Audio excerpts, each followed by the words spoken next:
Take the guest room, my husband told me when his pregnant sister and her husband showed up unannounced.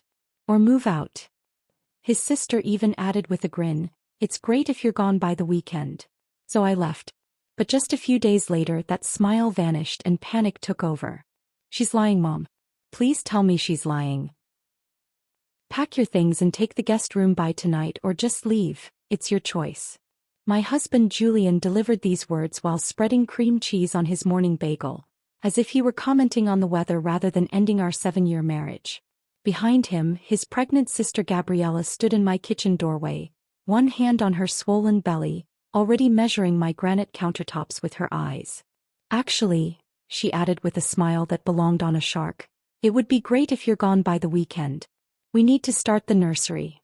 The pharmaceutical contract I'd been reviewing slipped from my fingers, $22 million in consulting fees fluttering onto the Italian marble floor. I stood there in my home office still wearing my reading glasses, trying to process what couldn't be real. This penthouse with its floor-to-ceiling windows overlooking Central Park represented 15 years of 16-hour days, missed birthdays and sacrificed weekends. Every square foot had been paid for with my sweat, my strategic mind, my ability to solve problems that made corporate executives lose sleep. Excuse me. The words came out steady, which surprised me. Inside, my chest felt hollow, like someone had scooped out everything vital and left only an echo chamber. Before we dive deeper into this story, if you've ever been underestimated or pushed aside by family who thought they knew better, please consider subscribing. Your support helps share these important stories of standing up for yourself. Julian didn't even look up from his bagel preparation. Gabriella and Leonardo need stability during the pregnancy. The master bedroom has the space they need, and the attached bathroom is essential for her morning sickness. He spoke with the practiced tone of someone who'd rehearsed these lines, probably while I was at yesterday's board meeting that ran until midnight. At 42, I'd built something most women of my mother's generation couldn't even dream about. Whitmore Consulting Group employed 12 people who depended on my leadership, my vision, my ability to navigate corporate restructuring with surgical precision. Just that morning, I'd called my mother in Ohio to share news of the pharmaceutical contract. Her voice had swelled with pride as she told her neighbor Margaret. I could hear her in the background. My Rosalie runs her own company. 12 employees. Margaret, who still believed women should focus on supporting their husbands' careers, had gone quiet at that. Now I stood in the kitchen I'd renovated with Norwegian marble and German appliances, watching my husband, the man I'd supported through his architectural licensing exams, whose student loans I'd paid off, whose career I'd advanced through my business connections, casually evict me from my own life. Julian. I set down my coffee mug carefully, the Hermes porcelain making a precise click against the counter. This is my home. I own this penthouse. We're married, he replied, finally meeting my eyes with the cold calculation of someone holding a winning hand.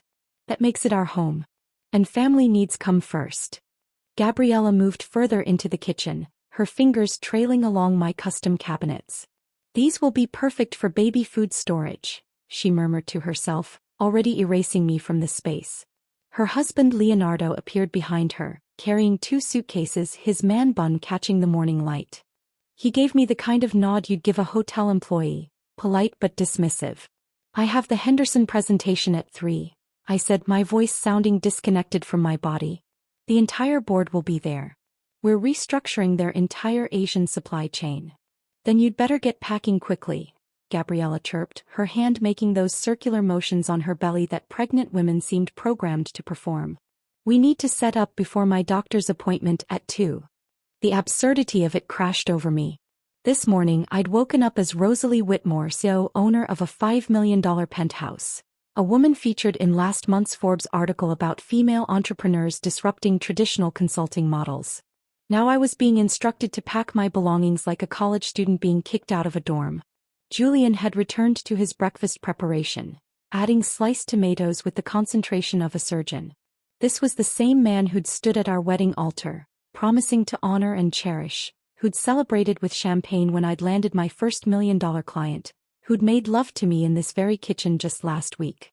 Preston and Associates passed you over for partner again, didn't they? The words escaped before I could stop them. His jaw tightened. That has nothing to do with this. But it had everything to do with this. For 3 years, Julian had watched younger architects advance past him, had attended holiday parties where spouses asked about my business first and his work second, had smiled through dinner conversations where his colleagues' wives gushed about my feature in that business magazine while he nursed his whiskey in silence. Mrs. Whitmore? Gabriella had taken to calling me by my formal title recently, despite being family. The movers will need access to the master closet. Could you leave your keys? Movers. They'd arranged movers before even telling me. I looked at the contract pages scattered on the floor, each one representing security for my employees, growth for my company, validation for every risk I'd ever taken. My phone buzzed with a text from my assistant. Goldman team confirmed for 3 p.m. They're excited about the partnership proposal. I have meetings, I said, though I wasn't sure who I was telling. I have obligations. Cancel them, Julian suggested, biting into his perfectly prepared bagel. Or work from a hotel. You love hotels, remember? All those business trips. The accusation hung there, unspoken but clear. All those nights building my empire instead of playing the devoted wife. All those conferences and client dinners and strategy sessions that had paid for this penthouse. His Audi, the lifestyle he'd grown accustomed to. Leonardo had started measuring the living room with his phone app, probably calculating where their furniture would go. My furniture. My carefully curated pieces from galleries and estate sales, each one a small victory, a tangible proof of my success. The guest room, Julian began, is a closet with a Murphy bed, I finished. It's temporary, he assured me, though his eyes suggested otherwise. Just until they get settled. Gabriella laughed, a tinkling sound that made my skin crawl. Oh, Julian, stop pretending. We all know this is better for everyone. Rosalie's always working anyway. She barely uses this place. Barely uses this place. The home where I'd installed a library of first editions, where I'd created a sanctuary from the brutal corporate world, where I'd thought I was building a life with someone who valued me as more than a convenient bank account. My phone rang. Marcus Thornfield's name appeared on the screen. The CEO from Singapore who'd been courting me for 6 months with an offer that would triple my current income. I'd turned him down 3 times because Julian had begged me to stay in New York, had promised we were partners, had sworn that our life here meant everything to him. I let it go to voicemail, though something in my chest shifted like tectonic plates realigning before an earthquake. The silence that followed Marcus Thornfield's unanswered call stretched through the kitchen like spilled wine, staining everything it touched. I slipped my phone into my pocket, the weight of that missed opportunity settling against my hip. Gabriella had moved to the windows, her silhouette against the morning light calculating square footage with the precision of an appraiser.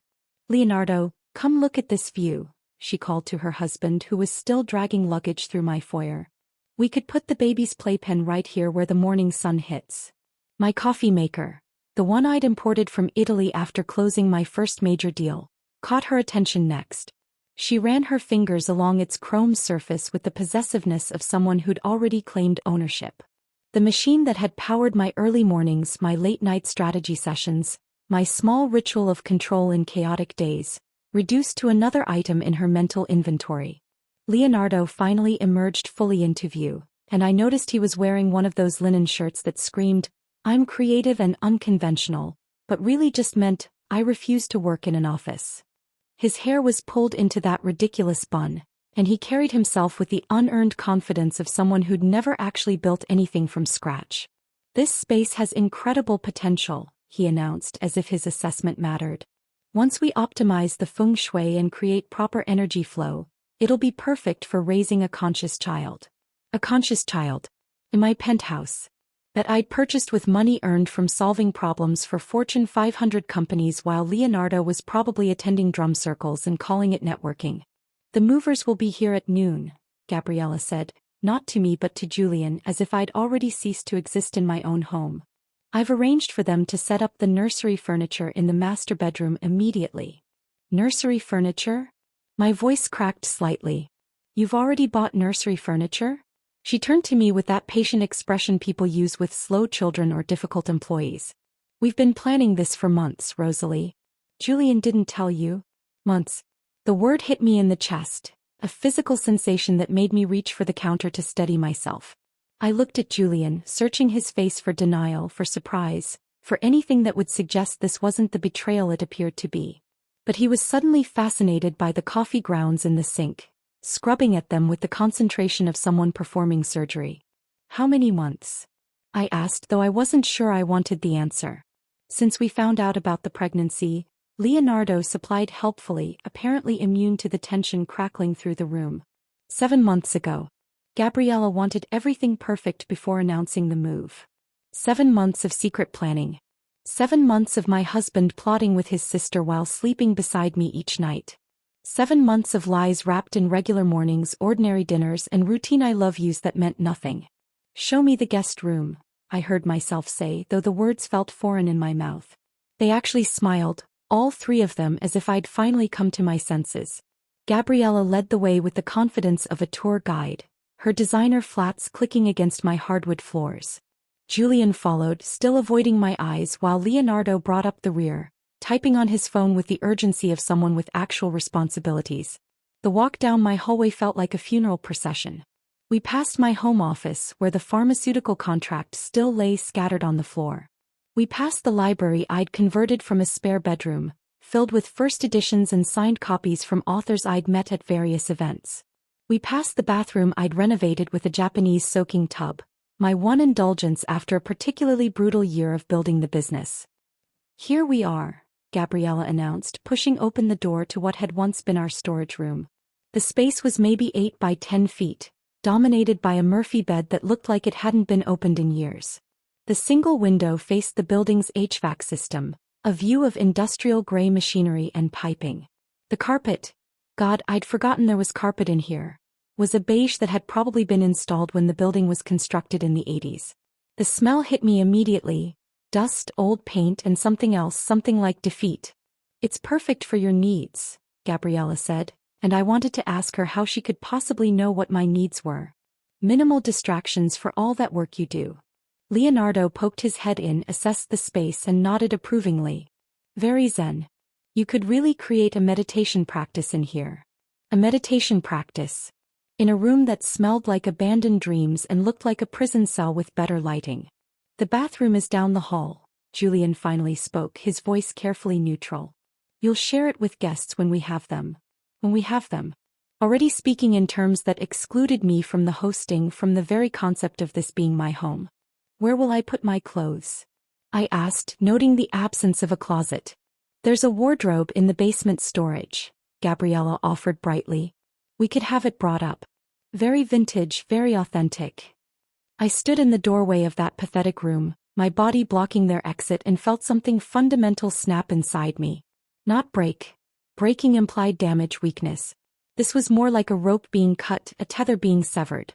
The part of me that accommodated, that compromised, that made excuses for Julian's ego and his family's treatment, it simply ceased to exist. "I need to make some calls," I said, stepping aside to let them pass. "Of course," Gabriella chirped, already moving back toward the master bedroom, my bedroom. "Take all the time you need. Within reason, of course. The movers will need access to everything."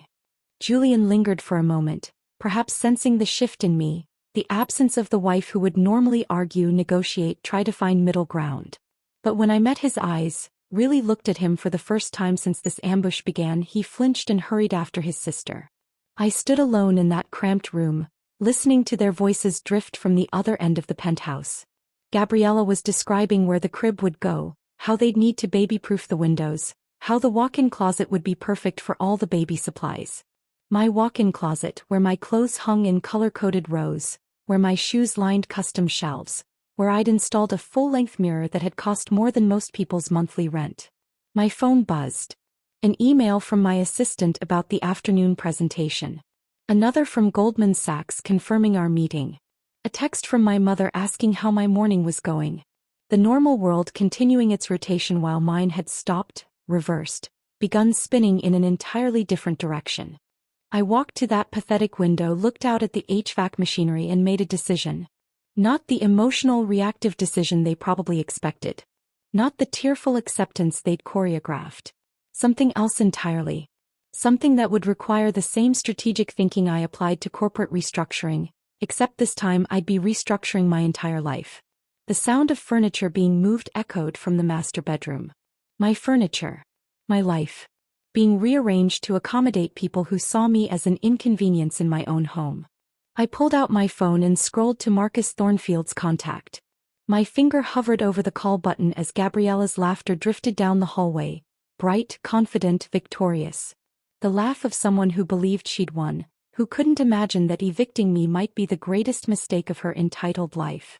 My finger remained suspended over Marcus Thornfield's contact as the morning sun crept across the guest room's hideous carpet. Instead of calling, I set the phone aside and made a different decision. One that would change everything. If they wanted to play games with my life, I needed to understand the rules they'd been playing by. The penthouse was quiet at 6 in the morning. Gabriella and Leonardo wouldn't surface before 10. People without real jobs rarely did. Julian had left for his office an hour ago, pecking my cheek with the mechanical precision of someone checking off a daily task. I padded barefoot through my home, feeling like an intruder in rooms I'd personally designed, and headed to my office where our shared desktop computer waited. Julian had never been good with technology. His passwords were variations of his birth date and our anniversary, dates that apparently meant so little to him that using them for security felt appropriate. I opened his email, my fingers steady despite the betrayal I was about to uncover. The inbox loaded and there it was, a folder labeled Family Planning. My stomach turned at the innocent-sounding name for what I instinctively knew would be anything but. The first email dated back 3 months. Gabriella had written, "Jules, she won't fight us if we present it right. You know how Rosalie is, she hates scenes. Just tell her it's temporary and she'll accept it." Julian's response made my hands shake. "You're right. She has plenty of money anyway. The business is doing so well she won't even notice the financial adjustment. Plus, she avoids confrontation like the plague. We can make this work." Financial adjustment. Like I was a budget line item to be optimized. I scrolled through weeks of planning, each message another cut. They'd discussed timing, waiting until after my biggest contract closed so I'd be too busy to resist properly. They'd strategized about the approach, sudden and decisive, giving me no time to mount a defense. Gabriella had even researched tenant laws, concluding that as Julian's wife, I had minimal rights if he chose to support his pregnant family member in need. One message from 2 weeks ago stopped my breathing entirely. Julian had written, "I've been thinking about the trust situation. Rosalie must have family money she hasn't mentioned. No one builds a business that fast without seed capital. Her father died years ago. There had to be life insurance. I'll do some digging." My phone rang, shattering the morning silence. My mother's picture appeared on the screen. A photo from last Christmas, her wearing the cashmere sweater I'd sent, smiling beside her small tree in Ohio. "Morning, Mom," I answered, trying to steady my voice. "Rosalie, honey, something strange happened yesterday." Her voice carried that worried tremor that appeared whenever she sensed trouble. "Julian called me. He was asking about your father's insurance policy, wanting to know if there were investments we hadn't told him about." The room spun slightly. "What did you tell him?" "The truth, that your father's insurance barely covered his final medical bills and the funeral. You know that, sweetheart. We used every penny for his cancer treatment." She paused and I could picture her in her small kitchen, clutching her coffee mug with both hands. Why would Julian ask about that? After 8 years. "He's confused about some financial planning," I lied smoothly. "Don't worry about it. Rosalie." Her voice sharpened with maternal intuition. "What's really happening? You sound different." I couldn't tell her that her son-in-law was excavating our family tragedy for non-existent gold. That he was so certain I had hidden wealth he was willing to disturb my grieving mother with questions about her dead husband's finances. "Everything's fine, Mom. I need to go. Early meeting." After hanging up, I returned to the emails, but my vision was blurring. Not with tears, those would come later, but with rage. Pure, crystalline rage that made everything suddenly clear. They hadn't just planned to take my home. They'd planned to inventory my entire life for assets they could claim. A new message appeared in Julian's inbox as I watched. From Gabriella. "The movers are confirmed for noon. Once her stuff is in the guest room, phase 2 begins. Dad's lawyer says if she abandons the marital home, it strengthens Jay's position for the assets division." Assets division. They were planning for a divorce I hadn't even contemplated. positioning me as the one who'd abandoned the marriage by leaving the home they were forcing me out of. I screenshot everything, emailing the evidence to my personal account with the systematic thoroughness I applied to corporate audits. Then I cleared the browser history. Let them think their secret remains safe. Back in the guest room, I opened my filing cabinet, searching for normal documents but finding something else entirely. The Thornfield International folder sat there like a beacon. Marcus Thornfield had pursued me for months, offering a position that would triple my current income. Chief Strategy Officer for their Asian expansion, based in Singapore with a compensation package that included a Marina Bay apartment and a driver. I'd declined 6 months ago, sitting in this very room when it was still just storage, while Julian stood behind me, his hands on my shoulders, telling me how much New York meant to us, how we were building something special here. Our life is here, Rosalie, he'd said. Our future is here. Our future. He'd already been talking to Gabriella about moving her in when he said those words. The doorbell rang, interrupting my spiral into revelation. Sarah stood in my doorway, my best friend since college, wearing her tennis whites and an expression of barely contained fury. "We need to talk," she said, pushing past me into the penthouse.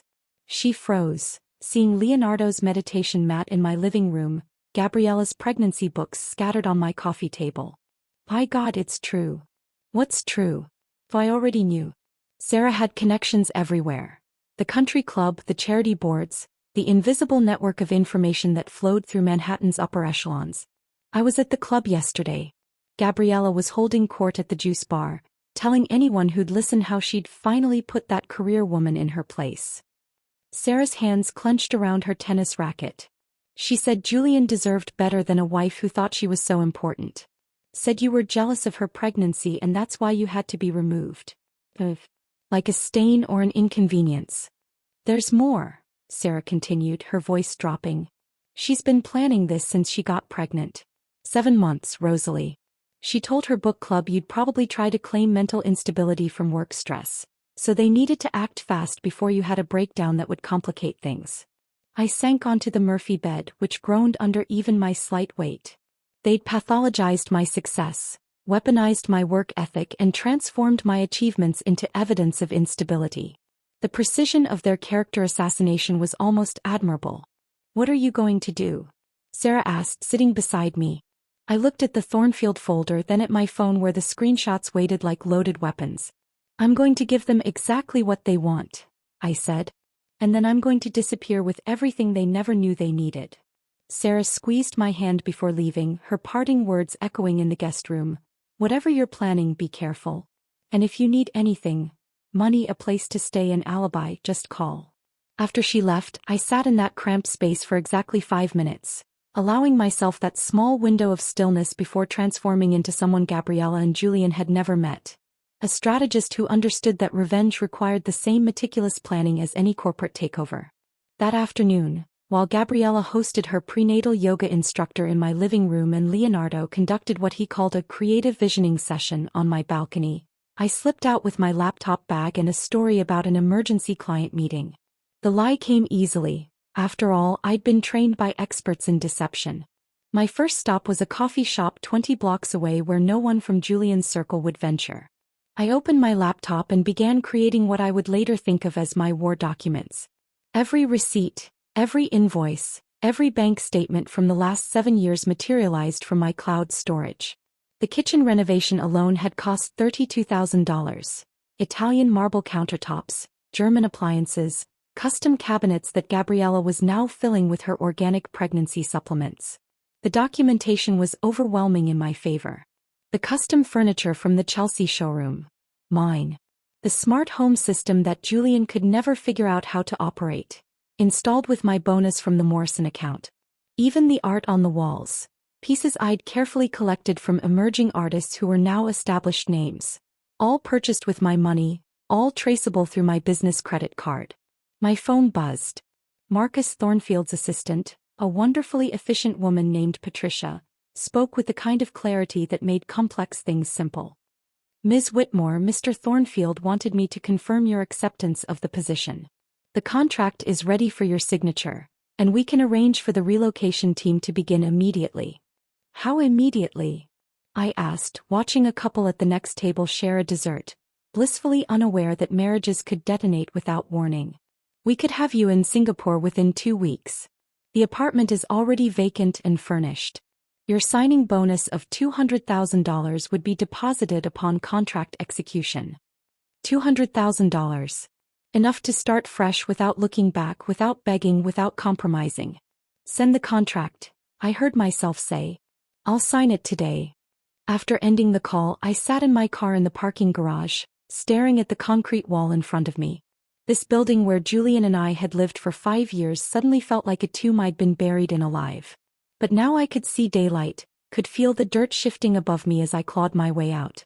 The next morning, Tuesday, I met with Rebecca Chin. Not my lawyer friend but my actual attorney, the one who'd helped me structure my business to protect it from exactly this kind of situation.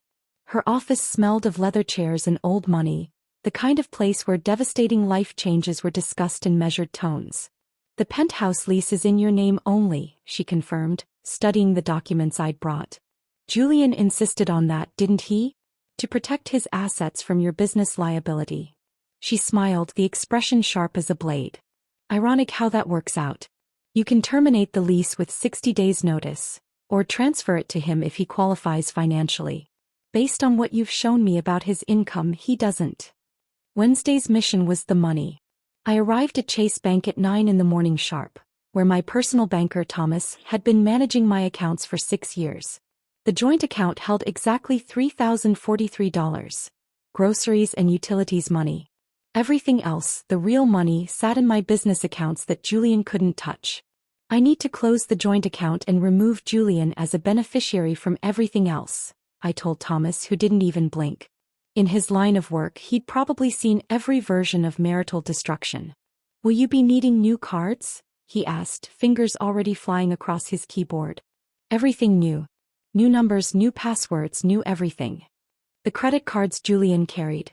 The ones he used for his expensive lunches with clients, his golf club membership, his monthly wine subscription, all cancelled with a few keystrokes. By the time he tried to use them, I'd be gone, and he'd have to explain to the waiter why his card was declined. Thursday brought the movers. Not for the actual move, that would come later, but for the assessment. I met them at a storage facility in Queens, where they catalogued everything I planned to take. The list was extensive and precisely legal. Every item photographed, every receipt matched. The moving coordinator, a former military logistics officer named Marcus, appreciated my thoroughness. Saturday morning, 8 o'clock sharp, he confirmed. 3 trucks, 20 men. We'll have you cleared out in 4 hours. That evening I called my mother.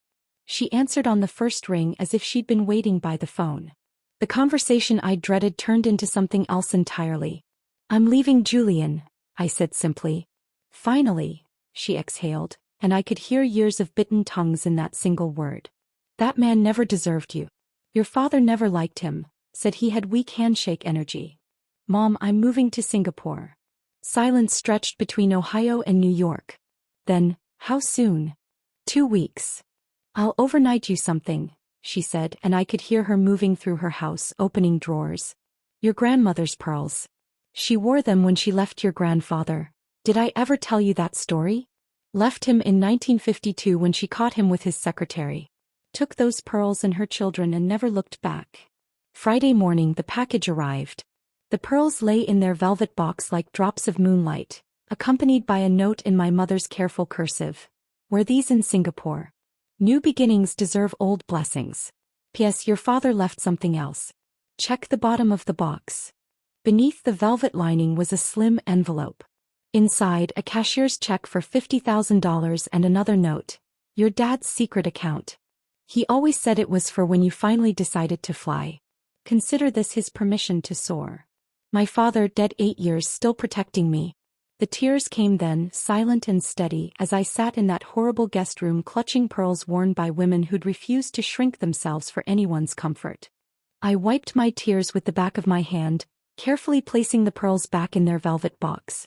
The cashier's check felt surreal in my hands. My father reaching across death itself to fund my escape. I tucked everything into my laptop bag, the one place in this prison where privacy still existed, and emerged from the guest room to find Gabriella directing a catering team through my kitchen. "Oh, Rosalie, perfect timing," she chirped, not bothering to look at me while she pointed the deliveryman toward my dining room. "We're having a little dinner party tonight. Nothing fancy, just some of Julian's colleagues from the firm. You don't mind, do you?" The question was rhetorical. She'd already arranged my sterling silver on the table, the set my grandmother had given me as a wedding gift. My Waterford crystal glasses caught the afternoon light, arranged with the precision of someone who'd been planning this performance for weeks. "Who's coming?" I asked, though the damage was already done. "The Prestons, the Wheelers, that new partner Julian's been trying to impress. Mitchell something. Maybe 12 people total." She finally looked at me, her hand making those endless circles on her belly. "You'll join us, won't you? Though perhaps you could eat in the kitchen? We're a bit tight on space." By 7 that evening, my penthouse had transformed into Gabriella's stage. She floated between guests in a flowing dress that emphasized her pregnancy while somehow maintaining elegance, accepting compliments on her home with the practiced grace of someone who'd rehearsed every response. Julian's colleagues and their wives clustered in my living room, admiring the view I paid for, the furniture I'd selected, the art I'd collected. "Gabriella, this space is absolutely stunning," gushed Mrs. Preston, the senior partner's wife whose approval could make or break careers at the firm. "You have such exquisite taste." "Thank you so much," Gabriella purred, her hand resting on my Danish sideboard. "We've worked so hard to make it perfect for the baby." I stood in the corner holding a glass of wine I couldn't bring myself to drink, watching this elaborate theft unfold in real time. Julian moved through the room with unusual confidence, playing the successful host in the home he contributed nothing toward, occasionally glancing at me with something between warning and smugness. "Excuse me." Mrs. Wheeler appeared at my elbow, her voice pitched low with confusion. "I'm sorry, but who are you? Are you with the catering team?" The room didn't go silent, but I felt the shift in attention, the subtle turn of heads waiting for my response. Julian started moving toward us, his face already arranging itself into an explanation, but I spoke first. "I'm Rosalie Whitmore, Julian's wife. I own this penthouse." Mrs. Wheeler's eyebrows climbed toward her hairline. "Oh, I'm so sorry. I just assumed Gabriella seemed to be." "It's an easy mistake," I said, my voice carrying just enough edge to make Julian freeze mid-step. "I'm staying in the guest room temporarily while Gabriella and Leonardo prepare for their baby."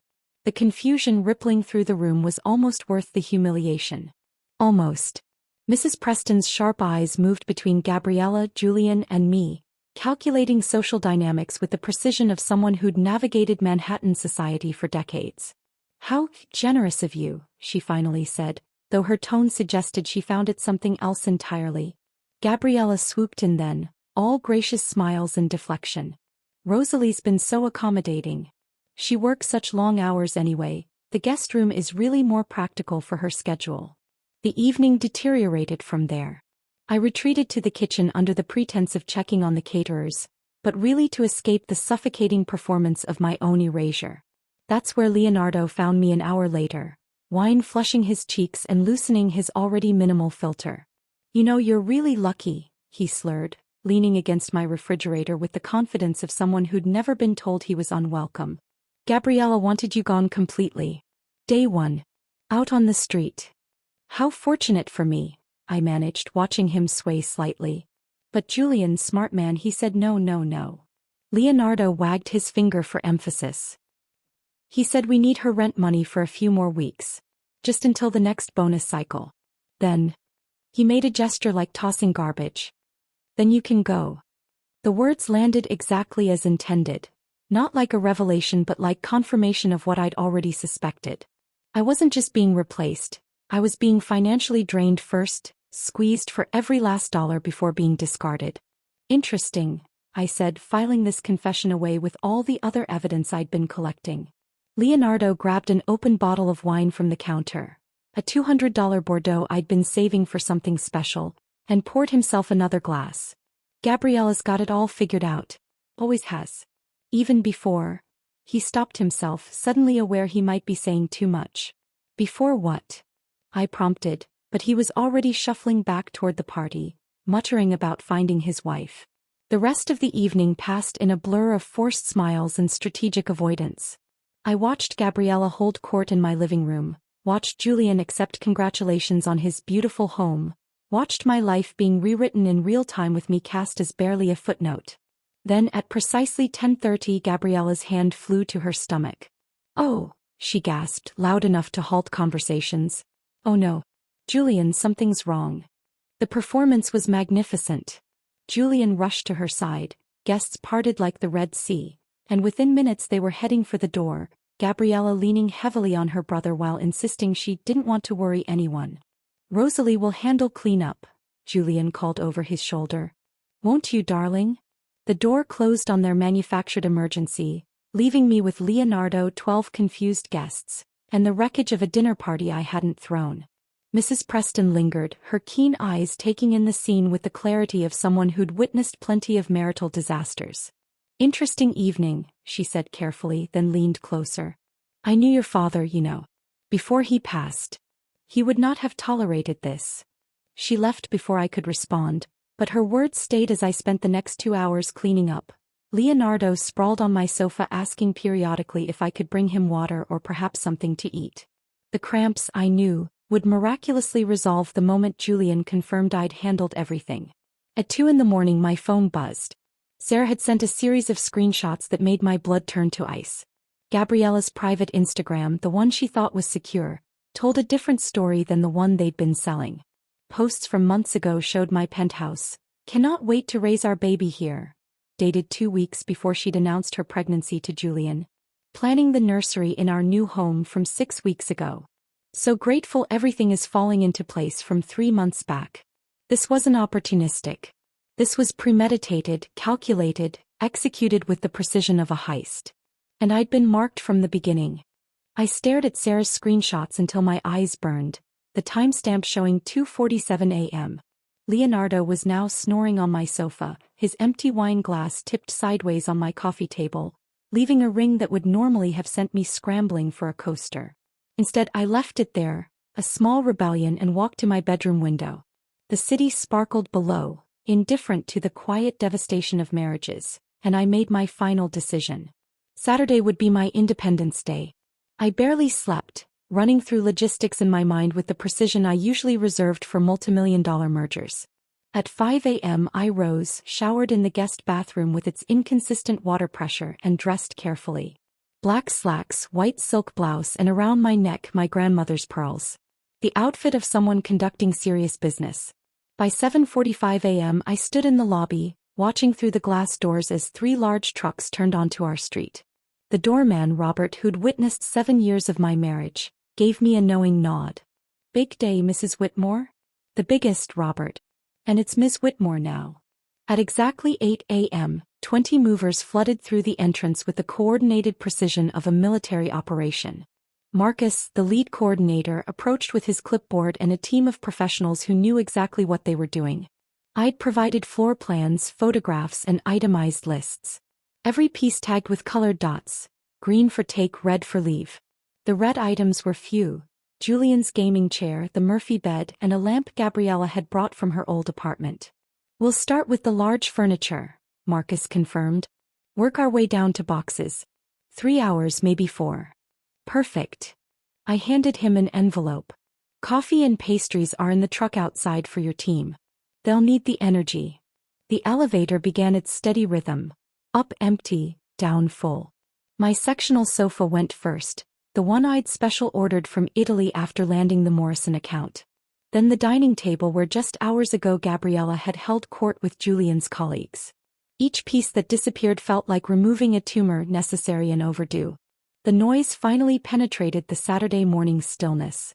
Leonardo appeared first, shuffling out in silk pajamas that probably cost more than most people's rent, his hair in complete disarray. What's happening? Why are there people here?" "I'm moving out," I said simply, checking off items on my list as movers carried my bookshelf past us. "Gabriella suggested I should leave by the weekend, remember? I'm simply taking her advice." His face went through a series of expressions as his hungover brain tried to process the scene. Then he saw them carrying the television, the 85-inch OLED I'd bought myself for Christmas, and something finally clicked. Wait. You can't take that. We use that." "You use things I paid for," I corrected. There's a difference between using and owning. Gabriella's entrance was more dramatic. She flew out of my bedroom, their bedroom now apparently, wearing a silk robe that gaped over her pregnant belly, her face twisted in outrage. Stop. Stop right now. You can't do this. Marcus and his team didn't even pause. They'd been well briefed on the possibility of hysterics. You can't take everything. Gabriella's voice hit a pitch that made several movers wince. This is insane. This is theft. I pulled out my phone, swiping to the folder I'd meticulously prepared. Would you like to see the receipts? The sofa, purchased March 2021, paid from my business account. The dining table, December 2020, my annual bonus.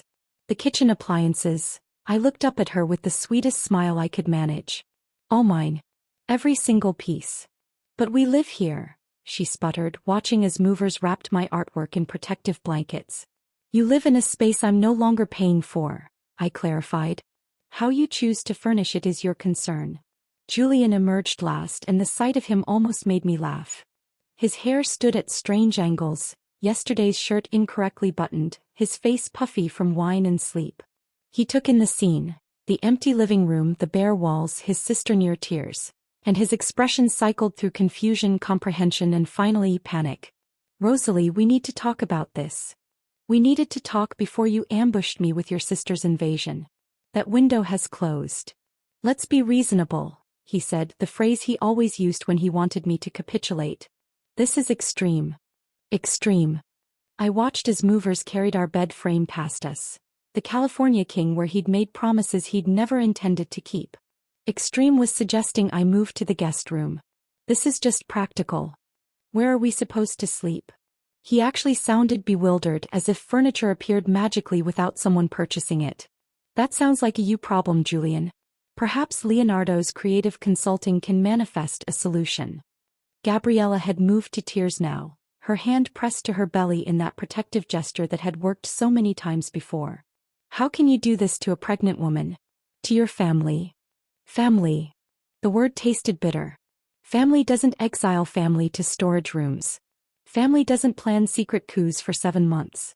Family doesn't treat each other like unwanted tenants in their own homes. Marcus approached, his expression carefully neutral. Ms. Whitmore, we're almost done. Just the kitchen items and your office furniture. Julian, Gabriella grabbed her brother's arm, her voice urgent. Do something. Call someone. This can't be legal. Oh, it's completely legal, I said, pulling out the documentation Rebecca had prepared. Every item being removed was purchased by me with my money from my accounts. The receipts are all here. Would you like copies for your records? The movers were efficient, systematic, thorough. My coffee maker, the one Gabriella had been using every morning, disappeared into a box. The smart home system got disconnected, leaving them with basic switches and manual controls. Even the expensive water filter I'd installed. Gone. As the last boxes loaded, I looked around the empty penthouse. The space looked massive without furniture, hollow and echoing. Gabriella stood in what was once our living room, tears streaming down her face. Leonardo had his phone out, probably trying to figure out how to spin this on Instagram. Julian stood frozen, still processing. One more thing, I said, pulling out the final document. The lease. I held the lease document in my hand, watching Julian's face drain of color as he recognized the letterhead from our building management company. This lease is in my name alone, I said, my voice steady despite the adrenaline coursing through me. You insisted on it, remember? To protect your assets from any potential business liability. The building management has already been notified that as of Monday, you're trespassing. You have 48 hours. The words hung in the empty penthouse like a death sentence. Julian's mouth opened and closed, no sound emerging. Gabriella clutched her belly, but even that gesture had lost its power. Leonardo stood frozen, his phone still raised as if documenting this moment could somehow change its reality. 48 hours? Gabriella's voice cracked. But where will we go? That's no longer my concern. I turned toward the door where Marcus waited with the final inventory sheet for my signature. You wanted me gone by the weekend. Consider your wish granted. The elevator ride down felt like ascending from hell into daylight. Robert held the lobby door open as I walked through for the last time as Mrs. Whitmore, and I heard him murmur, "Well done, ma'am." My car was already packed with essential items, clothes, documents, and my grandmother's pearls still warm against my throat. The drive to JFK Airport took exactly 53 minutes, during which my phone rang continuously. I'd switched it to silent, but the screen lit up with name after name. Julian, Gabriella, Leonardo, and then surprisingly Julian's mother Eleanor. Eleanor Whitmore, the woman who'd spent 7 years treating me like an interloper at family dinners, who'd repeatedly asked Julian when he was going to find someone more suitable, was suddenly desperate to reach the unsuitable daughter-in-law she'd never wanted. I waited until I was seated in the first-class lounge, a glass of champagne in hand before listening to the voicemails. They played like a symphony of desperation, each movement more frantic than the last. Julian's first message attempted authority. "Rosalie, this is ridiculous. Call me back immediately so we can sort this out like adults." His fifth message had devolved to pleading, "Please, we need to talk. You can't just leave us with nothing. This is your home too." Gabriella's messages were pure hysteria. "You can't do this. We have nowhere to go. Think about the baby. How can you be so heartless?" Leonardo had managed only one confused message. "Hey, Rosalie? Could you at least tell us how the coffee maker works? We can't figure it out." But Eleanor's message was the most revealing. "Rosalie dear, there seems to be some misunderstanding. Julian needs you to be reasonable. The family reputation is at stake here. Call me back immediately." The family reputation. Not concern for my well-being, not acknowledgement of the betrayal, just worry about how this would look at the country club. 3 hours into my flight to Singapore, while I was somewhere over the Pacific Ocean, my phone connected to the plane's Wi-Fi and the messages resumed with renewed intensity. But it was Monday morning's call from Gabriella that provided the most satisfaction. I was settling into my new apartment, sunlight streaming through floor-to-ceiling windows overlooking Marina Bay, when her number appeared on my screen. This time I answered. "Julian said you have a trust fund," she sobbed without preamble. "He said there was inheritance money, family money you were hiding. Where is it, Rosalie? We need it." I set down my coffee, made with a simple machine that didn't require an engineering degree to operate, and let her words hang between continents. "Gabrielle, there's no trust fund. There never was. You're lying." Her voice pitched higher, desperation making her shrill. "Julian said your father left money.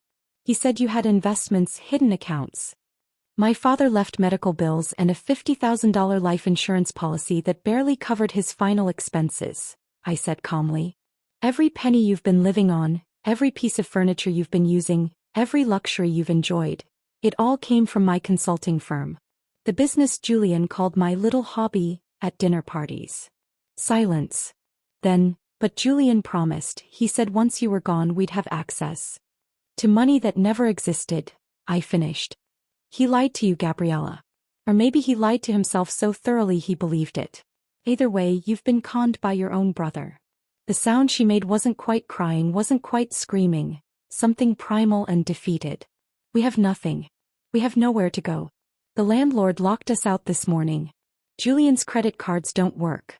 We're sitting in Leonardo's car with our suitcases."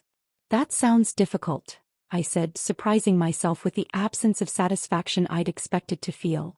Instead there was just emptiness, a hollow where my marriage used to live. By Tuesday the complete collapse had begun. Sarah, ever my faithful intelligence network, called with updates. Julian had been forced to explain to his colleagues why he'd suddenly lost his prestigious address. The story spread through his firm like wildfire, how he tried to steal his successful wife's home and ended up homeless himself. The Prestons, whose dinner party had been the final humiliation, were particularly vocal in their disapproval. "Mitchell, that new partner Julian was trying to impress, he's telling everyone," Sarah reported with barely concealed glee. "The whole firm knows Julian was essentially a kept man who bit the hand that fed him." Gabriella and Leonardo had found emergency housing in a 2-bedroom apartment in Queens, a far cry from the Manhattan penthouse she'd commandeered. Her Instagram had gone dark, the carefully curated lifestyle she'd documented now impossible to maintain. The baby's nursery she'd planned in my bedroom would now be a corner of a cramped space that probably smelled of other people's cooking and had windows facing a brick wall. Julian had moved back to his parents' house in Connecticut, A 43-year-old man returning to his childhood bedroom with nothing but wounded pride and empty promises. Eleanor, I heard through mutual acquaintances, was mortified. Her successful architect son reduced to a cautionary tale about greed and ingratitude. Wednesday evening, Singapore time, I finally called my mother. She answered on the first ring as if she'd been waiting by the phone since I'd left New York. "Tell me you're safe," she said without preamble. "I'm safe, Mom. I'm in Singapore. I got the job, the apartment, everything." The silence on the other end of the phone stretched for a moment before my mother exhaled, a sound that carried 7 decades of wisdom and worry. "Good," she finally said. "And Julian? The family?" "They're managing," I replied, which was generous considering what I knew about their circumstances. 3 months had passed since that Saturday morning exodus, and Singapore had become more than just an escape. It had become home. My office at Thornfield International occupied a corner of the 32nd floor, with windows that stretched from floor to ceiling, revealing a view of Marina Bay that still made me pause during conference calls. The space was mine to design, and I'd chosen clean lines, warm woods, and a single piece of art, a painting by a local artist that reminded me of new beginnings. My team of 30 professionals treated me with the kind of respect I'd forgotten existed. They called me Ms. Whitmore not because protocol demanded it, but because they genuinely valued my expertise. During meetings, when I spoke, people took notes. When I suggested strategies, they were implemented. There was no subtle undermining, no whispered comments about aggressive women, no need to soften my competence to protect fragile egos. The apartment Marcus Thornfield's company had provided exceeded every expectation. 23rd floor, 2 bedrooms though I lived alone, a kitchen where I cooked whatever I wanted without commentary, and a living room I'd furnished exactly to my taste. No committee decisions, no negotiations about color schemes, no justifying why I preferred modern over traditional. Every morning I woke to sunlight reflecting off the bay, made coffee in peaceful silence, and felt something I hadn't experienced in years: contentment. My phone dinged with an email notification. The sender made me pause. Julian Whitmore. The subject line read, "Please read, important." I almost deleted it immediately, but curiosity won. 6 pages of dense text filled my screen, a rambling manifesto of regret, self-pity, and transparent manipulation. "I've been in therapy," he wrote, as if 2 months of counseling could undo 7 years of diminishment. "I understand now how I failed you. How I let family dynamics cloud my judgment. We had something special, Rosalie. We could have that again." The delusion was breathtaking. He wrote about our early days, conveniently editing out his constant need to be the more successful one, his subtle sabotage of my ambitions, his family's treatment of me as an outsider. He mentioned marriage counseling, communication workshops, even suggested I could keep my Singapore job and commute. The logistics alone were laughable: 15-hour flights for a marriage that had been dead long before Gabriella arrived. "I know you're angry," one paragraph read. "But anger fades. Love remains." Love. He'd chosen his sister over his wife, conspired to steal my home, tried to drain my bank accounts, and now he spoke of love like he understood the concept. I forwarded the entire message to Rebecca, my lawyer, with a single line: "Please add to harassment documentation." No response needed. The rest of the story reached me through professional networks and Sarah's detailed intelligence reports. Gabriella had delivered a healthy baby girl 2 weeks ago. The Instagram announcement was sparse. A single photo in what was clearly a cramped apartment, no designer nursery, no professional photography. The caption read simply, "Welcome to the world, Isabella." The comments section, Sarah noted with satisfaction, was notably thin. The society crowd had moved on to fresher scandals. Leonardo, according to LinkedIn, was now a freelance creative consultant, which translated to unemployed but unwilling to admit it. His last post about exciting new ventures had 3 likes, all from family members. The smoothie video that had been his claim to fame was buried so deep in his profile that new visitors would never find it. But Julian's fall had been the most complete. Preston and Associates had conducted a restructuring that eliminated his position. Corporate speak for, "Your scandal embarrassed us and you need to leave." He'd updated his LinkedIn to "seeking new opportunities," but in architecture, reputation was everything. Who would hire an architect who'd tried to architect his own wife out of her home? Sarah called one evening while I was preparing dinner. A simple pasta I could make exactly how I liked it, with no one complaining about garlic or suggesting improvements. "You'll never guess who I saw at Whole Foods," she said without preamble. Eleanor Whitmore, buying generic brands and looking like she'd aged 10 years. Julian living with his parents. A man who'd spent years cultivating an image of success, now dependent on the charity of parents who'd expected him to be their retirement plan, not the other way around. "And get this," Sarah continued. "Margaret Wheeler told me that Gabriella applied for a job at Nordstrom. In retail. Full-time. Can you imagine? The woman who acted like employment was beneath her, folding clothes for women who used to attend her parties." I stirred my pasta, feeling an emotion I couldn't quite name. Not satisfaction exactly, not pity either. Something more complex, like watching a building you once lived in being demolished. Necessary but tinged with the memory of what it once meant. That night, unable to sleep, I stood on my balcony overlooking the Singapore skyline. The city pulsed with life below, a place where no one knew me as Mrs. Whitmore, where my success wasn't threatening, where I could build something entirely my own. My phone buzzed with a text from my mother. "Your grandmother would be proud. You didn't just leave a bad situation. You built something better." He was right. They'd wanted me gone, erased from their picture like an inconvenient detail. But in removing me, they'd removed the foundation everything else rested on. I hadn't destroyed them, I'd simply stopped propping them up. The tears that came then weren't for Julian, for the marriage that had died, or even for the years I'd wasted trying to make myself smaller. They were tears of relief, of recognition, of finally understanding that walking away wasn't giving up. It was the greatest victory of all. If this story of calculated revenge resonated with you, hit that like button right now. My favorite part was when Rosalie revealed the lease was in her name alone, watching their faces realize the trust fund never existed. What was your favorite moment of justice? Drop it in the comments below. Don't miss more gripping stories of betrayal and triumph.